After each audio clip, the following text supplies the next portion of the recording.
एक बार एक वैज्ञानिक ने एक टिड्डे तो पकड़ा और उसे अपनी आवाज पर छलांग लगाना सिखाया।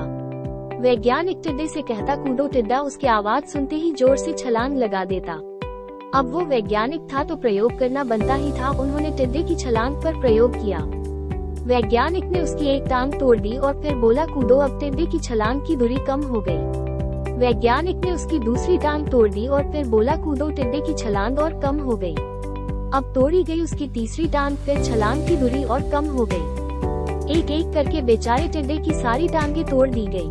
अब आखिरी टांग टूटने पर जब उससे कहा गया कूदो तो वो हिल भी नहीं पाया।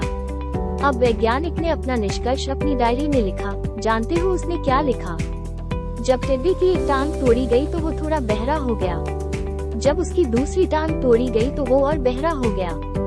हर टांग टूटने के साथ वो और बहरा होता गया और सारी टांग टूटने के बाद वो बिल्कुल बहरा हो गया। अब जोर जोर से चिल्लाने का भी उस पर कोई असर नहीं हुआ।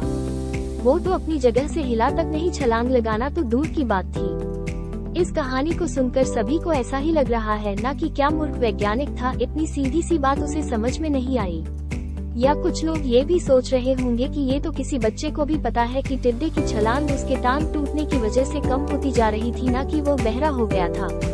दोस्तों, हम सभी जीवन में कई बार ऐसे ही मूर्ख बन जाते हैं। कई बार जीवन में दो घटनाएं एक साथ ऐसे घटती है कि उनका एक दूसरे से कोई संबंध होता ही नहीं, फिर भी ऐसा लगता है कि गहरा संबंध है। कभी कभी दिखता कुछ और है लेकिन समझ कुछ और आता है और वास्तव में होता कुछ और है। इसीलिए अगर पछताना नहीं है तो जीवन में जल्दबाजी में कोई निर्णय ना ले, हमेशा समझबूझ का इस्तेमाल करें, सावधानी बरतें, नतीजे सोच विचार कर ही निकालें। दोस्तों, आपको मोटिवेशन की आग पर ये छोटी छोटी कहानियाँ और सीख कैसी लग रही है?